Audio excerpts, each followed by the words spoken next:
विरोधी पक्ष म्हणून आम्ही आहोत, आम्ही त्यांच्याशी लढतही आहोत.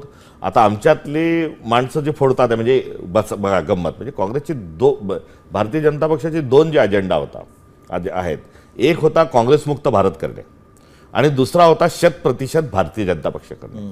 या दोन्हीकडे जर आपण वळून बघितलं, म्हणजे पॉलिटिकली हे पार्ट आहे, सरकार विरोधात गव्हर्नन्स जाऊ द्या, तर आज काँग्रेसमुक्त भारत करता करता सर्वात मोठा विरोधी पक्ष काँग्रेसच आहे आणि काँग्रेसचीच त्यांना भीती आहे म्हणून काँग्रेसवर सर्वात जास्ती अटॅक देखील करतात आहे, आमच्या नेतृत्वावर करतात आहे.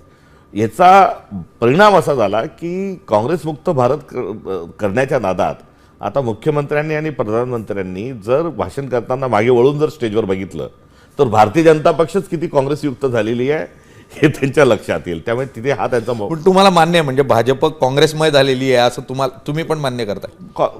भारतीय जनता पक्षाने सत्तेच्या जोरावर ब्लॅकमेल करून किंवा लालूच दाखवून काँग्रेस फोडण्याच्या नादामध्ये त्यांनी त्यांच्याच पक्षाच्या कार्यकर्त्यांना कुठेतरी अन्याय केला आणि आता स्टेजच त्यांचं सगळं काँग्रेसचं आणि विरोधकांचं झालं. हे मान्य करायचं काय हे सत्य. चला त्याला दुसरा जो भाग आहे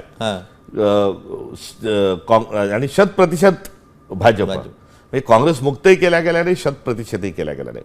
बिहारमध्ये आम्ही जिंकलो म्हणून दिंडोरा पेटणाऱ्या भारतीय जनता पक्षाने एक लक्षात घ्यावं की तिथे त्यांना नितीश कुमार सारख्या कट्टर अँटी RSS माणसाला सोबत घ्यावं लागलं. म्हणजे अँटी RSS माणसाचा चेहरा समोर करून त्यांना पुढे जावं लागलं. पासवानही जे प्रकरण आहे तेही तशाच अनुषंगाचं आहे. त्यामुळे जे संघाच्या विरोधात ज्यांची हयात गेली, अर्धे जे संघाच्या विरोधात आहे त्यांना सोबत घेतल्याशिवाय त्यांना निवडून येता येत नाही.